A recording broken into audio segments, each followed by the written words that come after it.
Euzu billahi mineşşeytanirracim. Bismillahirrahmanirrahim ve sallallahu ala seyyidina Muhammed ve alihi tahirin. Selamun aleyküm və rəhmətullah. Hər vaxtınız xeyirli olsun, əziz tamaşaçılar. Nəhcül Bəlağədən dərslər verilişini izləyirsiniz. Bəhsimiz birinci xütbədə idi. Allah Taala Adəm əleyhissalamı yaradır. Əlbəttə Əli əleyhissalamın xutbəsində bu cürə işarə olunur ki, Allah Taala Adəm əleyhissalamı cənnətdə yaradır və ona əmr edir ki, burada sakin olun və burada olan bütün meyvələrdən yeyin, lakin filan ağaca yaxınlaşmayın.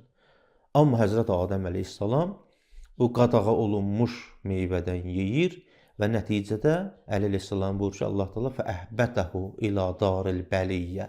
Allah Taala onu bəla evinə, yəni dünyaya, yer üzünə endirir. Və davamında işarə olundu ki, Allah Taala Həzrəti Adəm əleyhissalamın övladlarından peyğəmbərlər seçir.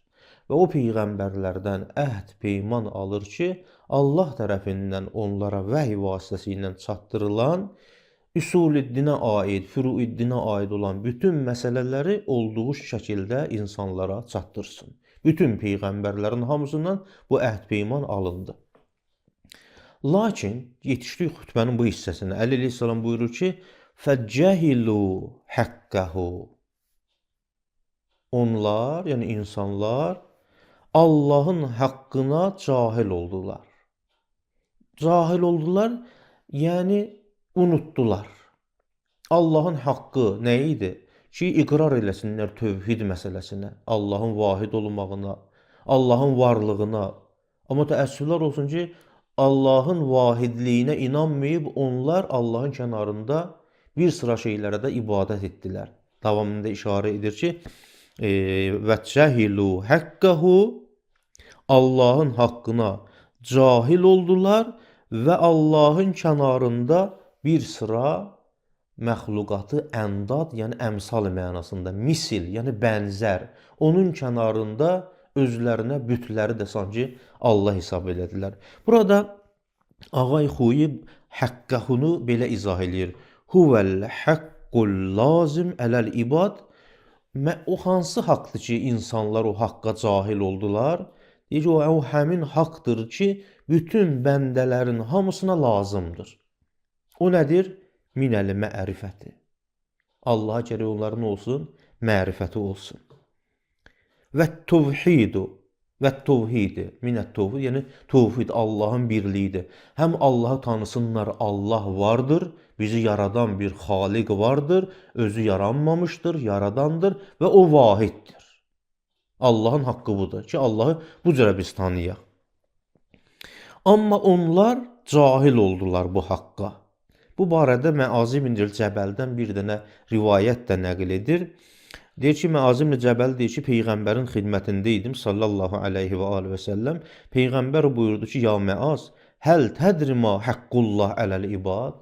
Peyğəmbər mənə dedi ki, ey Məaz, sən bilirsən ki, Allahın insanlar boynunda, bəndələr boynunda olan haqqı nədir? Yəquluha səlasən. Peyğəmbər bu sözü və bu sualı 3 dəfə Məaza dedi. Qultu, Məaz deyir ki, mən dedim ki, Allahu və Rəsuluhu ələm. Allah və Allahın göndərdiyi Rəsul elçi daha yaxşı bilir ki, Allahın bəndələr boynunda olan haqqı nədir? Fəqalə, Peyğəmbər buyurdu, Həqqullahi əzzə və cəl ələl ibad. Allahın bəndələr üzərində olan haqqı budur ki, ən la yüşriku bihi şey'a. Allah Teala'ya heç bir şey şərik qərar verməsinlər. Mənası nədir? Yəni tövhid. Allaha mərifətləri olsun. Necə mərifətləri olsun? Yəni tövhidə inansınlar. Davamında buyurur ki, cahil oldular Allahın haqqına, yəni Allaha mərifətlərini itirdilər. Allaha tanımadılar. Allahın vahidliyinə inanmadılar. Onun əvəzinə vəttəxəzul əndadə məəhu. Əndad eyl əmsal. Əmsal misil kəlməsinin cəm formasıdır. Əndad da nid kəlməsinin cəm formasıdır. Nid yəni misil, yəni bənzər. Allahın kənarında ona oxşar olan bir varlığı, əlbəttə bu baxımdan, yəni Allahlıq baxımından bənzər. Yəni götürdülər daşdan, taxtadan, ağacdan özlərinə bir Allah düzəltdilər Allaha necə ibadət olunmalıdırsa, özlərinə vacib bildirlər ki, taxtanın, daşın müqabilində ona pərəstiş eləsinlər. Buna səbəb olan nə oldu? Nə üçün bunlar Allaha, Allahın mərifətinə, tövhidə cahil oldular? Allahın kənarında bir bənzərinə ibadət elədilər. Bunun səbəbi nədir? Vəctalədhum əşşəyatinə mərifətihi. Şeytan onları münsərif elədi Allaha olan mərifətdən. Yəni şeytan səbəb oldu ki, onlar Allaha olan mərifəti qoysunlar kənara. Çünki Allaha olan mərifət fitri bir şeydir. Tətəəthum ən ibadətihi. Və tətəəthum həqiqət qət kəlməsindəndir. Mani olmaq, kəsmək mənasındadır. Yəni şeytanlar səbəb oldular ki, onlar Allaha ibadət eləməsin. Allaha ibadət eləməyin onlardan nə elədi? Qarşısını aldı, onlara mani oldu. Yəni diqqət edin burada bir məsələyə. Bizim etiqadımıza əsasən, Əli əleyhissalamın bu kəlamına və Qur'an-ı Kərimin ayələrinə əsasən ilk etiqad və inanc tövhid inancıdır. Bütpərəstlik, şirk sonradan yaranıb. Buradan istifadə olunur. Allah Teala peyğəmbərləri göndərmişdi. Onların da vəzifəsi bu idi ki, Allahı tanısınlar. Lakin onlar bunu unutdular, yaddan çıxartdılar və buna da səbəb olan nədir? Şeytan səbəb oldu. Necə ki, indi də elə şeytanlar öz işlərindən məşğuldur. İbadət eləməyə mane olurlar, Allah olan mərifətin qarşısını alırlar. Vaxtı ki, şirk yavaş-yavaş çoxalmağa başladı insanlar arasında, Əli əleyhissalam buyurur ki, bəəsə fihim rusulə, bəəsə ey ərsələ iləyhim rusulə. Allah Teala öz elçilərini göndərdi onlara. Və vatərə iləyhim ənbiyaə. Rəsulla nəbinin də fərqini bilirsiniz. Nəbi nəbəə kəlməsindən götürülüb, mənası mühüm xəbər gətirən deməkdir. Rəsul isə cəmidə rusuldur, bəzən mursəl peyğəmbər də deyirlər. Rəsul elçi mənasındadır, göndərilmiş mənasındadır. Terminoloji baxımdan da bir-birinin arasında fərq vardır. Bütün rəsullar rəsul olduğu kimi eyni zamanda nəbidirlər. Amma hər nəbi rəsul ola bilməz. Rəsulun bir dənə risaləti vardı. Amma peyğəmbərlər, ənbiya Allah tərəfindən vəhyi alıb insanlara çatdırırlar. Bəzən fərqlərindən biri deyirlər ki, ənbiya mələki görmürlər, səsi eşidirlər. Amma rəsul mələki də görmək qabiliyyətinə malikdir. Vaxtı ki, şirk insanlar arasında çoxaldı, Allah Teala ardıcıl olaraq insanlara peyğəmbərlərini göndərdi. Möminin surəsinin 44-cü ayəsini burada gətirir Ağay Xuyu, buyurur ki, həqiqətdə Allah Teala'nın bu ayəsinə işarədir ki, Allah Teala buyurur, Sümmə ərsəlnə rusulənə tətra. Sonra biz peyğəmbərləri ardıcıl olaraq, tətra mütəvatir kəlməsindəndir. Mütəvatir, yəni ardıcıl olaraq biri getməmiş digərini göndərdi. Yəni heç vaxt yer üzündə elə olmadı ki, peyğəmbər olmasın. Bu baxımdan bizim etiqadımız budur ki, yer üzü heç vaxt höccətsiz olmaz. Yaxşı, Allah Teala bu peyğəmbərləri göndərdi. Özdə çox peyğəmbərləri ardıcıl olaraq. Nə üçün? Onlar ki, cahil olmuşdular tövhidə, Allah olan mərifətə. Sanki Allah Teala peyğəmbərlərin vasitəsilə onları ayıltmaq istəyirdi. Liyəstəduhu misaqa fitrəti. Onlar gəlsinlər, peyğəmbərlər gəlsinlər, insanların fitrətində olan o əhd peymanı eləsinlər, oyatsınlar, ayətsınlar, əda eləsinlər. Allah Teala Qur'an-ı Kərimdə buyurur da, bir çox ayələrdə vardır. Ələm əhəd iləykum ya bəni Adəm. Yasin surəsindədir. Ey bəni Adəm, biz sizlə əhd peyman bağlamadığmı ki, ən la tə'buduş şeytan, şeytana ibadət etməyin. Yəni, ibuduni, mənə ibadət edin. Haza siratun müstəqim. Müstəqim yol budur. Yəni, ibuduni. Peyğəmbərlər gəldi, həmin o əhd peyman ki, indi bu zər aləmində olmuşdu, ya insanın fitrətində qoyulub, peyğəmbərlər gəlirlər, onları başa salırlar ki, öz fitrətinizə müraciət edin, Allah şünaslıq elə öz qəlbinizdə vardır. Bu baxımdan qeyd olunur ki, mən ərəfə nəfsəhu, qəvvəqət ərəbə rəbbə, hər şey özünü tanısa, Rəbbini tanımışdır. Bu barədə rivayəti də nəql edir. Burada bir dənə rivayəti gətirmən, artıq onun üzərindən keçirəm. Başqa bir rivayəti də nəql edir. Burada misaqı fitrətindən məqsud oradadır ki, ayə var. Fəəqim vəssəqə lid-dini hənifə fitrətəllahi illəti fətərən nasə əleyha. ki üzü döndər o dinə ki, o fitrət üzərindədir. Fitrətdən məqsəd hədislərdə gəlir bu tövhiddir, Allaha olan mərifətdir ki, artıq bunu hədisləri oxumaqdan vaxtınızı almaq istəmirəm. Davamında bu ki, peyğəmbərlər gəlir, onların fitrətini ayıldır və yüzəkkiruhum mənsiyə neməti. Unudulmuş neməti onların yadına salır. Unudulmuş nemət, burada bəzilər deyirlər ki, ola bilər, bütün o nemətləri ki, unudublar. Allah tərəfindən gəlib bu nemətlərin hamısı. Allah onları yaradıb, onlara varlığı verib, müxtəlif nemətləri verib. Və yəhtəccu əleyhim bit-təbliğ. Peyğəmbərləri göndərdi, onlara fitrətini ayıltsın, onlara unutduqları nemətləri onların yadına salsın və qiyamət günündə bu təbliğin vasitəsilə onların əleyhinə ehtizaz eləsin. Yadınızdan çıxmışdı, mən peyğəmbərlər göndərdim. Peyğəmbərlər sizə dedi, Allah var, din var, qiyamət var.